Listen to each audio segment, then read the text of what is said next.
Yo! Okay. We ready, guys? The better question is, are you ready? Yo, guys. What's up? Welcome to Fishy Film Fridays. I'm John. Joined here by Jay Red, calling out from Ohio. Jared, how we doing today? OHIO. Let's talk about some Flintstones. Nice. We're also joined here by Janie Asian, who's down to Asian. Hi. Now, the films we're going to talk about today is, correct as Jared said, Flintstones movie. It came out in 1994. Were there any fish in this movie? I'm trying to remember. I think that's a negative on the fish. There was no fish. I don't remember any fish. Evolutionary fish. I think I would have written it down if there was a fish. I think so too, but there were some really great practical effects, I'd say. If I remember, there was a great dinosaur scene early on. Sort of flying. Do you remember that? Well, big SFX head over here. Oh yes, very. I like their household appliances, like a dishwasher was just like a big old pig. Oh no, that was their garbage disposal. Yes, you're right. And then the shower was like an elephant. Reached into his mouth. Yeah. Wait, what was the shower? It was like an elephant. Yeah, it was like an animal squirting stuff out of its mouth. Oh yeah. Do you think creationists recognize this film as being compatible with the with Genesis?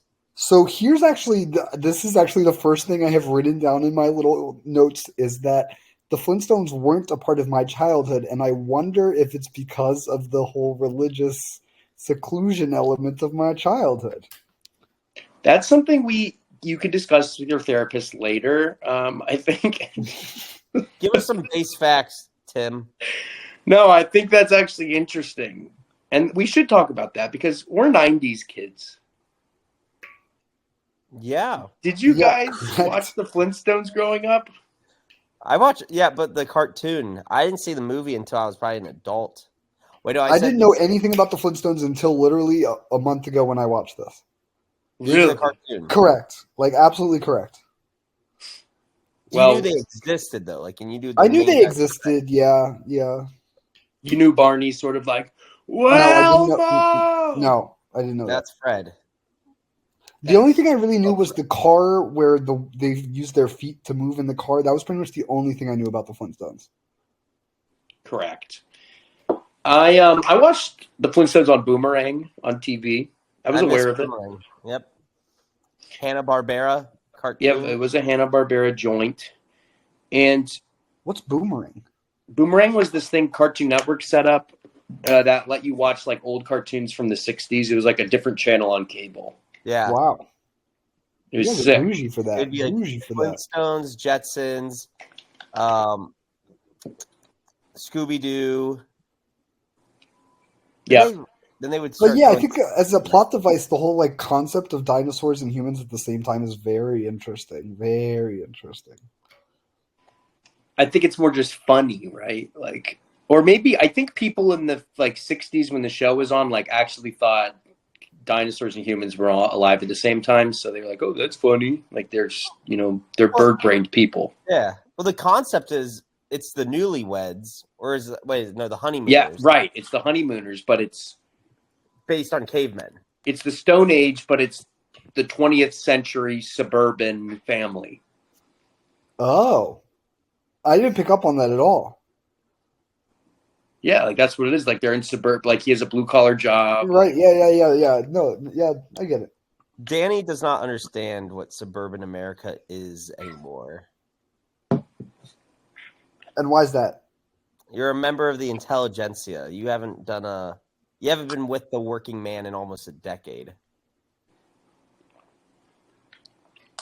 It is interesting, though, the prehistoric creatures are sort of living amongst them. Like, there's the saber-toothed cat that is their pet. Correct? Correct. For full context, I don't know about you guys, it's been about a month and a half since we watched this film. Yes. I actually watched the second Flintstones movie before I don't think I ever saw the first one growing up, but I watched the second one many times in my youth. What is it? Rock in Las Vegas or whatever? Viva Rock Vegas, Flintstones Viva 2. Rock. And it went straight to DVD. And it was not John Goodman, right? And it was not. No one reprised their roles except maybe Rosie O'Donnell. Oh, Who's that's Rosie O'Donnell? Rosie O'Donnell plays Betty in this. I'm pretty sure. And who's Betty? Betty is married to Barney. Barney, the one with the blue Oh, dress. okay, the secondary couple. There was Yeah. some interesting stuff. I'm now just remembering all the great stuff from this movie. You know, Steven Spielberg was involved. Yes, I'd love to talk about the making of this film. Could I sort of Yeah, You get know those. that? Yeah, you're the host, big guy. My first thought was like, how did this thing get made? Yeah, I You thought know? it was terrible. And I watched this long YouTube video documentary on it. No way. That sort of went into it. And he describes they talk about like throughout the 80s, they had been shipping like these rights, like, oh, we got to get a live action movie made. But it wasn't until the 90s, and Steven Spielberg was the one who was like, we need the Flintstones live action. Like, he was a big deal, big reason why this got made. And so my question is, why does Spielberg want to do this so bad? Like, what do you guys think of that? He could have a foot fetish like Quentin Tarantino. And he knew there would be a lot of shots of feet, Yes. dirty feet. How did your mind go there, Jared? That is insane. There's some weird foot stuff in this. A lot of weird Was foot there? stuff. Oh, I didn't even notice it. A scene where Barney's got, or Fred's got his feet up on the desk. Yes, I do remember He's that. shaking his toes like. Yes. They zoom in on when he's bowling. Yeah. You know, there's a lot of stuff with feet, so that's very interesting. Wait, do you actually, okay. I was going to say some more background on this. There was, in terms of who wrote this abomination, there's 30 writers in total, like connected to this thing, and apparently they were all like sitcom writers, which I think sort of It makes sense. it explains a lot, like the pacing, sort of the jokes in the movie. They called it like team writing in this documentary. It was a lot. Interesting. That makes it gives it more of a comedy feel, I think, like a writer's room as opposed to like a single man masterminding. Yeah, and the guy who directed it was literally had a Flintstone fetish. His name was Brian Levant, and he essentially had there's a video of him with his collection of Flintstone things, thousands and thousands of Flintstone things all around him. He's like obsessed with it, like a freak. And he was like this TV writer, and he's like, oh, I'll do it. Like, he was the only one who wanted to step up to the plate because he loves the Flintstones that much. And I think he keeps it pretty accurate to the source material, I'd say. This is a labor of love, and it feels like it. He's got some good movies under his belt. What else did he do? Yeah. Beethoven, Jingle All the Way, Flintstones 2, Viva Rock Vegas, of course. I'm pretty sure the Flintstones was his big break. Like, this was his Snow first. Dog. No, I don't know, man. Snow Dogs with Cuba Gooding Jr. That's a great movie. Snow Dogs is really good. Are we there yet with Ice Cube? With Ice Cube And The Spy Next Door. Well, there's a quote from Brian, and he says, "We have turned the Flintstones into a sitcom on steroids." That sort of was it. That was his goal for this film. And also there was a lot of there's a big emphasis on like the McDonald's crossover at the time when this movie came out. There were Flintstone toys. They made a Flintstones doll of John Goodman. So there was a big, and then do you remember there was an actual McDonald's in the movie? Yes, Rock Donald's. Rock Donald's was in the film. And so I'm thinking McDonald's paid for a significant portion of this. Interesting. And they don't really do that anymore, you know? Well, except for the Pop-Tart movie. That's true. The Pop-Tart movie, Unfrosted. And the Barbie movie. But was that like connected? Like, I'm just talking specifically McDonald's. Oh, yeah, Mattel. But in Definitely a huge McDonald's, thing. like in a McDonald's, like remember when like the dinosaur movie came out? You'd be like, oh, I got to go to McDonald's get all the toys. Like they don't even do they even have toys anymore? At Yeah, do McDonald's? they still have toys? I think they cut down a little bit because like all the dying kids from obesity and stuff. But they still give you the toys. It's also interesting because McDonald's is so expensive these days. It is. I actually recently got 3 McDoubles for under $6. Well, they made the McDoubles and McChickens within value again. You just have to order from that menu. Oh, Remember, McDoubles were 99 cents less than 10 years ago. it's fucked. Yep. I mean, if I want a Big Mac, I'm spending $11. Yeah, but no one wants a Big Mac ever. I don't know Yeah, I don't- anyone who goes to McDonald's for a Big Mac. I know people I who think go to I've had a McDonald's Big for the Mac small little items and they get a less bunch than and then they 5 get fries. times in my life. Yeah. You got to get your McValue menu items. Dude, Taco Bell got expensive. Yeah, me and J-Red got some Taco Bell recently, and J-Red fell asleep literally 3 minutes after completing his Taco Bell meal. And snored. Did you get the meal deal A? Fell asleep 3 minutes later, snoring, wakes up 20 minutes later, wakes up, has to go use the bathroom, gets back into bed and falls asleep. I was tired, man. It That was one of the after our funniest half things I've ever marathon. seen. It's so funny. Speaking of, we ran that half marathon foot powered, just like the Flintstones do a lot of stuff foot powered. But were you wearing shoes? Yes, my foot bled. That's not really what Fred would do. Okay, well, let's talk about Fred and what his dream is, because this movie starts off. Fred and Barney, they're competing for a promotion at their job. Yep. Yeah, I don't understand why they have like money and savings accounts in this world. Because there's an economy. I mean, it's capitalism. But why? Why is our horizon of imagination capitalism? Well, it's very 90s, I feel like. Kids' movies in the 90s were doing this a lot. And it's 90s based on a show made in the 60s.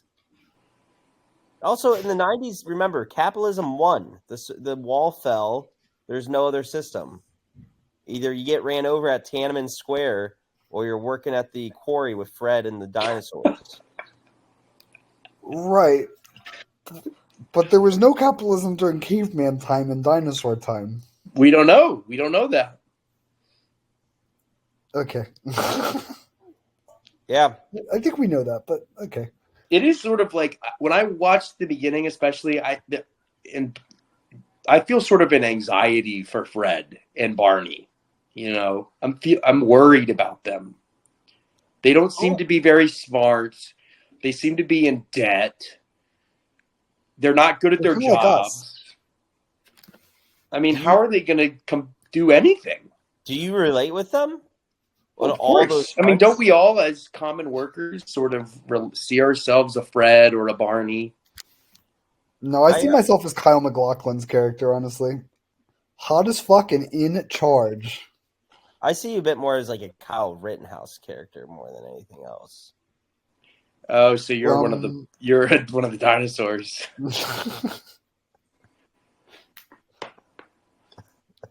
Kyle Rittenhouse in this day and age is like such a deep cut.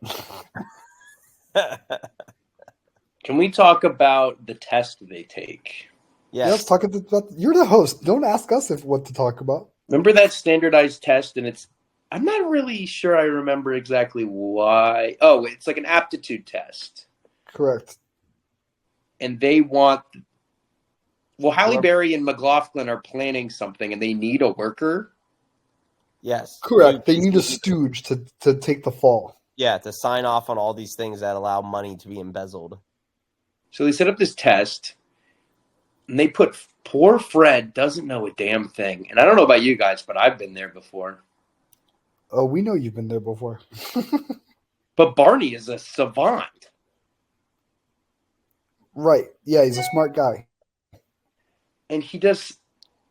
Oh, and he switches the test. He switches the test with Fred. And the reason he did it was because at the bowling event, Or no, he gave Barney money. What did Fred do for Barney? No, he wants the kid. He wants the baby. He wants to adopt the baby. Wait, he So didn't. he needs money from his friend so that he can adopt the baby. Oh yes, that's what it is. So they could adopt Bam Bam. Which He wanted Bam Bam or whatever it is. which I searched up that actor who played Bam Bam. This was his only role. He's no longer way. acting. He crushed it. He was maybe the best performance of everyone. He got really typecasted, or it was traumatizing. And he's Swedish. It's like a little Swedish kid. That's so weird. I wonder how that casting worked. How they On the topic of bowling, isn't it weird how the three of us have never bowled together? That is weird. Isn't that really weird? I bowl a lot, so I do find that a bit odd. I have my own bowling ball. I'm sure we've Of course bowled you would. before. We've never bowled before. I've never bowled with either of you. John, I think you and I may have bowled in a random instance. Yeah, I think we did. Something else about Bam That's cool, Bam. guys. Thanks for the invite.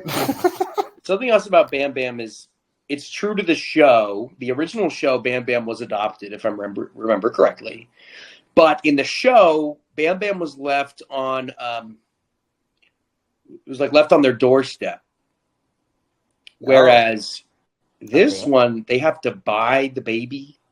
They have to buy the baby. They buy a baby from a monkey, if I remember correctly. No, or like was a monkey the other option or something? Oh yeah, Yes. it was like you It was either like a get little- the monkey or the kid. An orangutan. Ooh, that's a missing link jab there against creationists.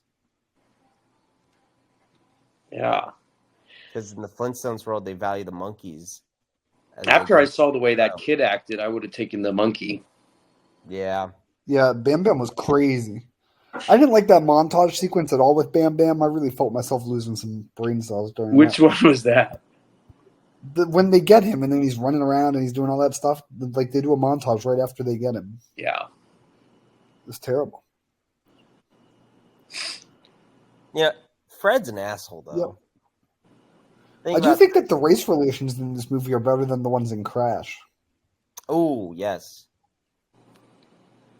Probably. I mean, Halle Berry is a very respected lady in this movie. Was there any other black Oh, I actors? was respecting her all up and down. Is Halle Berry it? I think everyone else is white. Well, they're dinosaurs. What race are Yeah, they? those are racist. Yeah. This is a very diverse film. Why did they make Halle Berry sexy in this movie? What do you mean? Why did her parents make her sexy? Is the better question. Yeah. Well, but why would they put her in the movie? Why would they play the music? Why is she constantly trying to seduce Fred? Her acting was so good. I thought she actually wanted Fred at certain points. That's how I was faked out. Yeah, Well, didn't you they- would have totally been Fred. I would have been Didn't they Fred. fuck?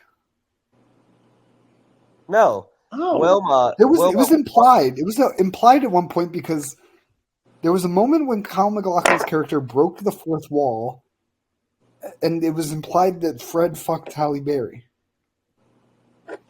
no shot. I 'Cause have why this would he written cheat? down. I have this written down. Why would he cheat on his wife in the children's movie? Well, they were definitely giving it options. I have written down, didn't like Kyle breaking the fourth wall after the Fred fucking Halle Berry implication. Didn't like Kyle? Yeah, Kyle MacLachlan. I don't know his name. You know me, John. I learn one character's name and then I refer to everyone else by the color of their skin or their actual name. My comment was Halle Berry, yummy, yummy. Bedrock, I can make her bedrock. No, yeah, I do think that it's possible that Kyle MacLachlan and Halle Berry is the hottest couple in the history of cinema. Wow. Yo, there's a child nudity scene in this. No, there's not. Well, hold Bam on. Bam's dick is out at one scene. What are you talking? You're making this up. No, I don't know how I'm going to look this up without getting flagged. Yeah, I actually wouldn't look that up, Jared. I'm not going to look it up, but I took that as a note. Bam Bam Little Wee Wee is out. It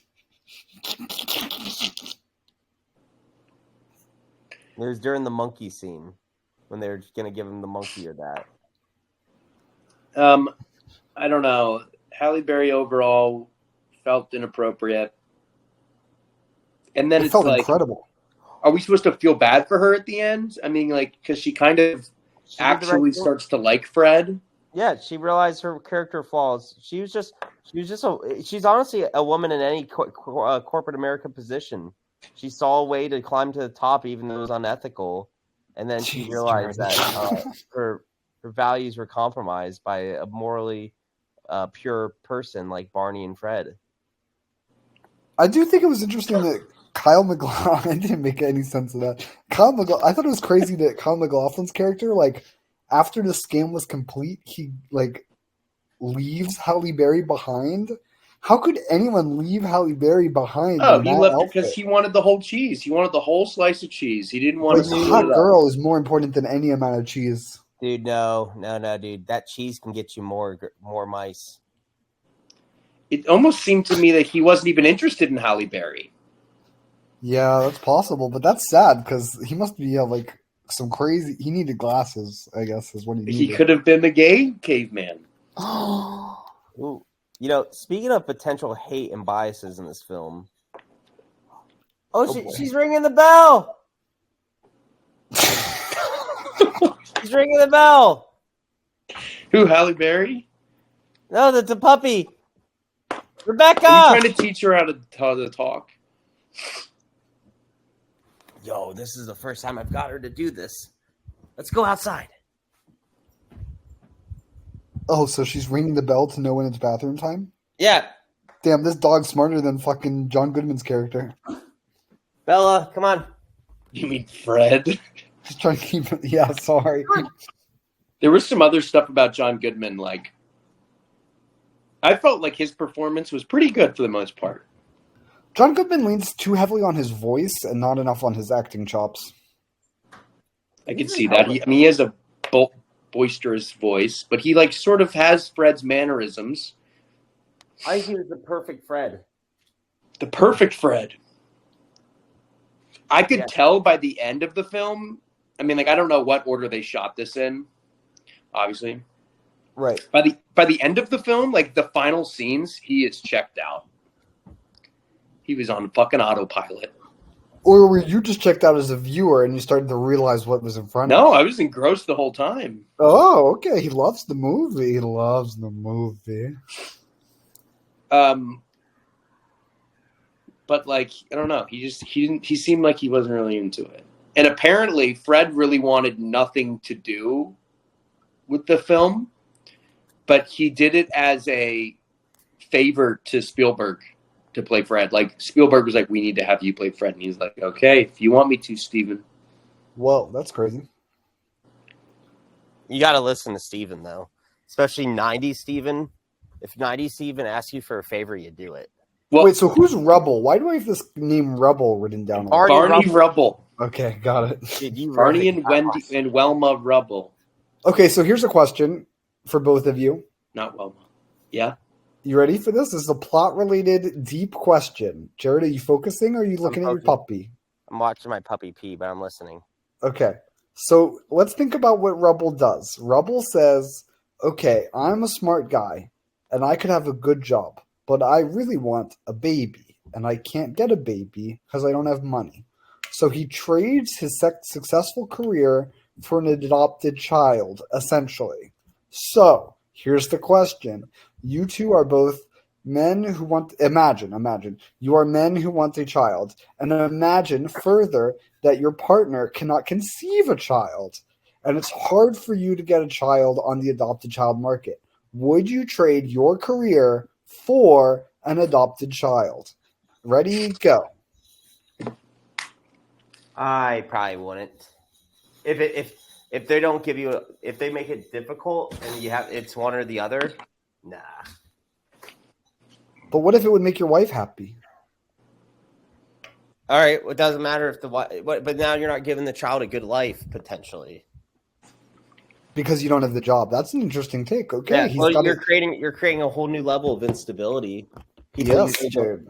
Some people Yes. don't want children until their life is stable enough to support a child. Good job, Jared. Consequentialist ethics 101 right there from Jared McCauley. And now, John, your turn. I'm going to take the Musk point of view. Which is? More kids, the better. So, give me the baby. But the baby's already born if it's adopted. So you're not really making another baby. Oh. You know? Maybe you could do some like IVF. No, I'll take the baby and then get social services, get some free money. There's a job. Damn, real conservative liberal divide in your answers here. We're a diverse show with a lot of diverse opinions. Out of the three of us, who would be the most likely the government takes their children away from them? I don't know. Daniel's choice would be kill the adopted kid and quit his job. No, I would definitely not trade my job for a kid. No. That's the answer. No way. If you were like, you can have a child right now, but you have to stop philosophy, I'd be like, those are two bad outcomes for me. Let's do a Flintstone quiz. Flintstone quiz. Ready, go. What is Fred Flintstone's catchphrase? Yeah, I have no idea. You have no idea? Really? No idea. Did you even watch the movie? I watched the movie. I have notes written down. What is it, Jared? Yabba-dabba-doo. Correct. Oh, yeah, I remember that. Who plays Fred Flintstone's mother-in-law in the movie? Oh, she was hot. What? Wasn't it? Wait, it was oh, she's the famous woman. The clothing brand, Elizabeth Taylor. Yes. Damn, Jared's crushing it. It was Elizabeth. Yeah, when I saw her in there, I was like, whoa. It was her last film, her last appearance in a film. Wow. Was the Flintstones. Suicide, right? No, she was like 100. Okay. Well, she might have killed herself after this movie came That out. was the joke. And also, there's something about... Oh, I have to think of another question, don't I? No. I have some other things if you're running out of content. Well, I have more stuff about Elizabeth Taylor. Oh, okay. Her relationship with Fred is sort of interesting. Like, it's the sort of the cliche, I hate my mother-in-law, you know? But then she likes him when he starts to get rich. Right. But it's like, why is this a plot? Why is this in the movie? Dude, Again, it's the honeymooners. That's a basic thing from 1960s and 90s. Oh, my mother-in-law. Right, but do kids need this? It's a movie made for kids because of the bright colors and dinosaurs, but they wanted adult humor in it. Yeah, it's like every movie. They got to put some adult stuff in it so that the adults... Think of most 90s cartoon shit, too. Like, even SpongeBob has a lot of adult humor. This felt more overt. Well, who's paying the bills? Mom and Dad. Mom and Dad. So I actually think this movie had a lot of undertones of white supremacist movement and the Ku Klux Klan. What? At the bowling alley, it said, "No Neanderthals allowed." In the 20th century, what signs would typically be at a bowling alley in a working class environment that a Fred Flintstone type person would go to? Would it say "No Neanderthals" or would it say something else that started with an N? Right, but I think... What inspired the no Neanderthals? No, definitely you're correct. But like, I don't think that it means that they're endorsing that stance. I think they're just... I have a second point. Okay. I don't remember that at all. I don't At either. the form of punishment, once they realized that Fred committed all this fraud and was firing the whole company, they hang him. Which, by a mob, would be considered a lynching thing. One of these writers really wanted to show something on the big screen that they were thinking. And I don't remember that. Because Neanderthals are considered like the dumber variety, and Fred is a dumb guy. Oh, right. So they're like, let's hang the dumb Neanderthal guy. Sounds like you almost did not say Neanderthal there. They're all Neanderthals. Hashtag Neanderthal Lives Matter. Okay, but seriously, great point by me. I really think that Name someone who loves patting himself on the back more than Jared. Hey, listen, you got to give yourself some roses. I thought you were going to do your unionization take. I consider that too. I was also going to go on a whole tangent about the struggles of Barney and what's his wife's name? Betty, Rosie O'Donnell. I'm so mad they casted her. Betty was supposed to be the hot one, and they casted that pig, Rosie O'Donnell. Well, Rosie looks kind of good back then. Oh, as the president said, she's a pig. Anyways, I was going to talk about how they're raising a Bam Bam shows the difficulties of raising a special needs or autistic child. Oh, no, Jared. Yep. They were struggling. Were they?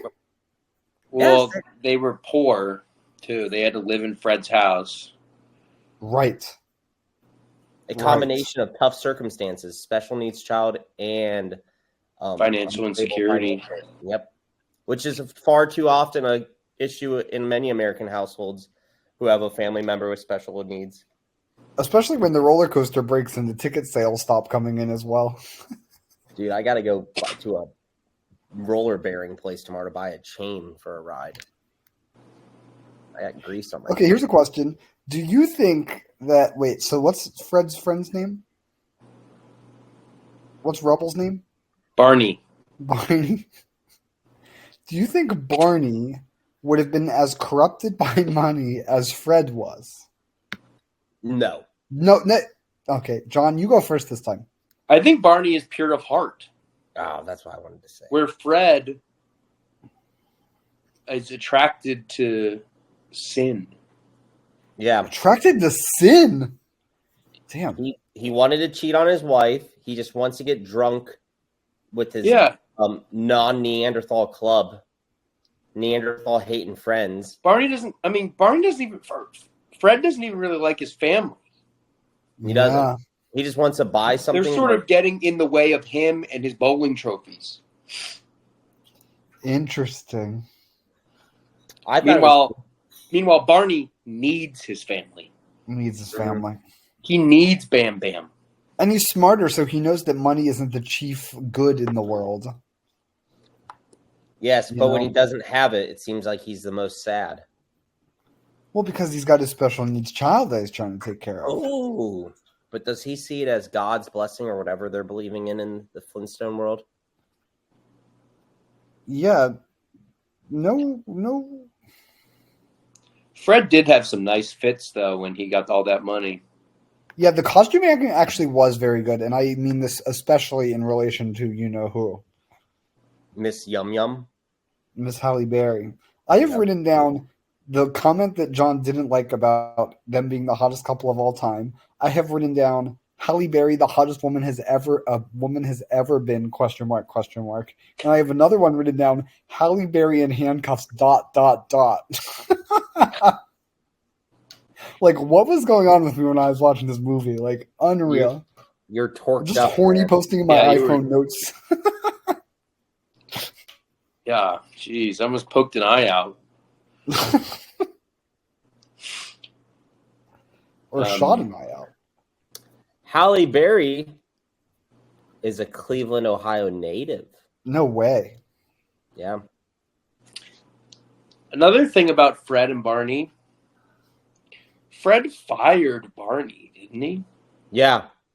And Hard, Barney stayed his friend and lived at his house. wild move.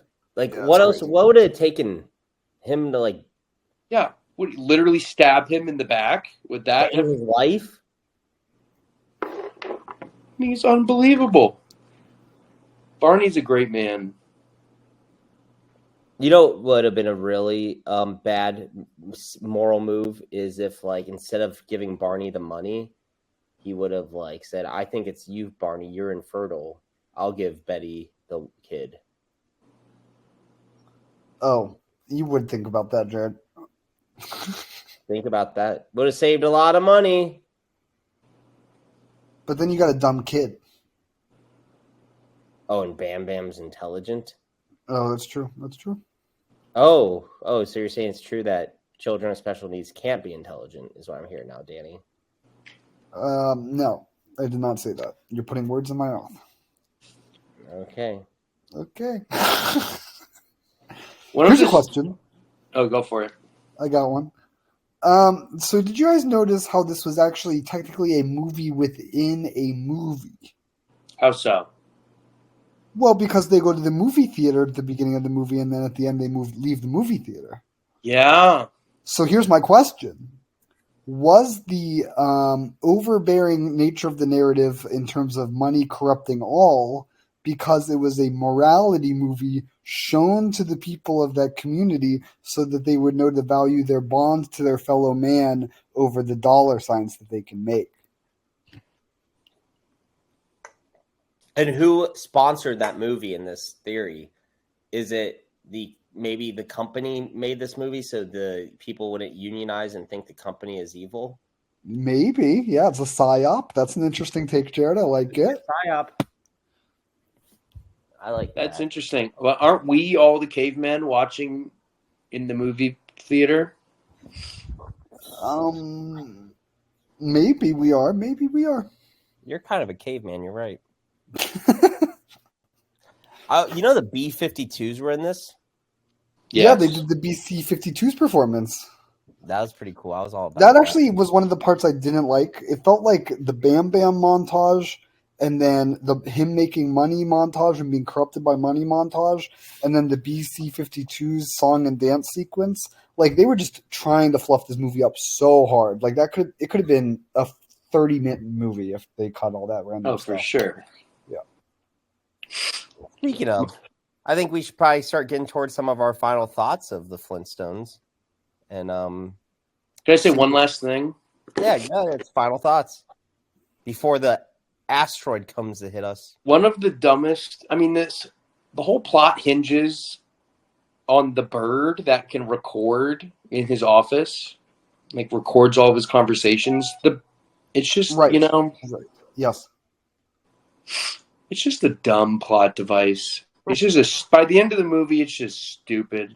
I'm done with the Flintstones, but I loved this movie,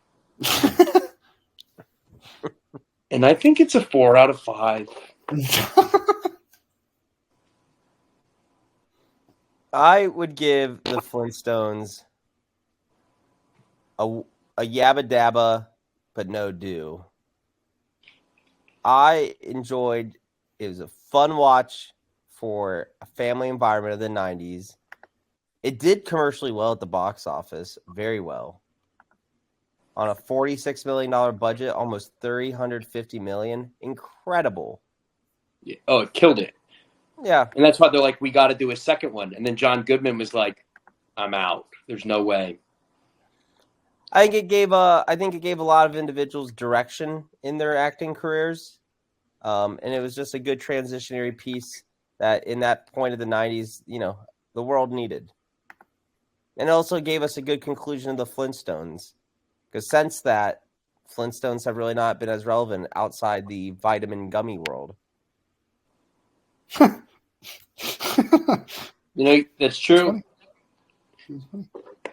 This movie... Oh, I could say one thing. Okay. But I won't. Any Final thoughts. Final thoughts? Okay, my final thoughts time? Are they going to go down in history? It was a terrible movie. I hated the visuals. The world building was garbage. The low-hanging fruit jokes were very annoying. I wished I was drunk while I was watching it. Halle Berry was very hot. I can't believe John wasted my time with this. It was worse than Crash. And I have watched 43 movies this year, and this movie has earned the lowest rating out of all 43 movies with a 1 out of 5. And I want to close things off by saying that I have a current lover, and she referred to this movie as The Pebbles because she got confused about what it was called. That's it. That's all I got for you, folks. Fruity Pebbles. That's how they're relevant, too, as well. Oh, I forgot Pebbles. Imagine thinking this movie was called The Pebbles. It's crazy. Sometimes I think I have a dumb lover. You know, I'm glad others do, too. Oh, all right. Well, I think that gives us a good way to put the Flintstones back in the BC era, and we can move on to the next item. We'll think about what we have next. It's good to get us back on the stream. Well, I'm actually prepared to announce our next film for Fishy Film Fridays. I think it is Daniel's turn. Drum okay. roll! Oh, wait, let me Give me some sound effects. Sound effect.